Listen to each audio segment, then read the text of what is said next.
Everybody, it's good to be back on our relationship tips videos, and thank you for joining either live or watching the replay. Today, we're going to talk about the art of compromise using the compromise bagel. So I don't know about you, I love bagels, especially a good New York bagel, and so that piqued my interest years ago when I came across this. But let me explain what this means.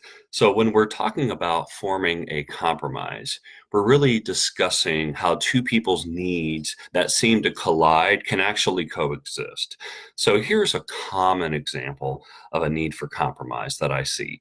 So let's say one partner is really longing for more connection with their spouse, more time with the family and the kids, and the other person is very, very invested in going out and lifting weights or going to yoga, maybe 3 nights a week, and being very involved in a lot of things. And so the two seem to be in conflict. And how are we going to have a little bit of both or a lot of bit of both? And how do we even go about that?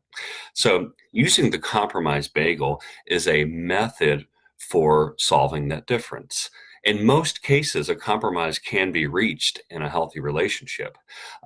There's probably a few areas that there probably would never be a compromise reached. So let's say you're dating somebody and they absolutely, unequivocally do not want kids, and the other one absolutely wants kids. That's probably not a need that each person's going to be able to meet um, equally. So, that may be a very difficult bridge to gap. One may truly have to completely yield, or the relationship may not work out. But assuming that you're in a long-term relationship, let me give you some tools for how to use the compromise bagel. So if you can imagine, there's a large circle, and inside the large circle is a smaller circle. So there's two concentric circles. The first smaller circle is the circle that contains your core need, or otherwise known as your inflexible area. And then the outer larger circle is your flexible area. So here's an example. Let's say the in this relationship, there's two people, Chris and Crystal, okay? And let's say Chris is telling his partner, Crystal, I really want more time with you and more time for you to be with me and our son. And that's very, very important to me. I would say, honey, that's my inflexible area, that we spend at least a few hours a week together in the evening, on a date night, so on and so forth. So Crystal says, okay, that's understandable. So here's my core need or inflexible area, my inner circle. My inner circle is I need some time outside of the home where I'm with other adults, where I'm taking care of my body, where I'm connecting in order to be my best self, to manage the stress of my job, and really truly to be a better spouse and better mother.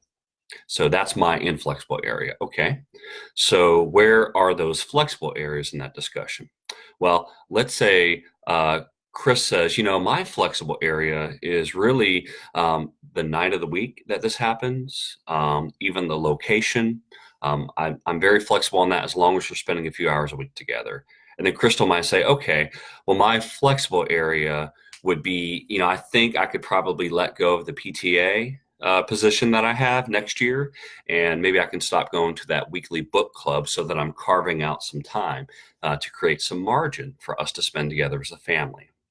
So then Chris says, okay, honey, it sounds to me like we agree on you spending less time doing other things and spending more time at the house. We have common ground in that area. And Crystal says, yes, absolutely. You're understanding that correctly.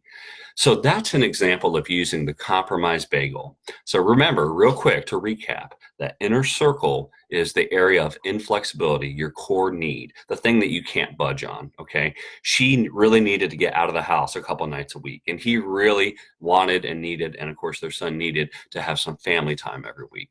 But the how, the what day of the week, what we might give up and what we might shift around to make both possible, that's the flexible area. So that's how the masters of relationships approach compromise versus the disasters of relationships that demand the other person completely yield to their wishes, to the crushing of their needs and dreams. That's not a compromise, that's a surrender. And folks, surrender does not lead to a long-term happy relationship. So let us know what you think about the compromise bagel, and I hope that that's a helpful tip and resource for your relationship. Until next time, have a great day. Bye.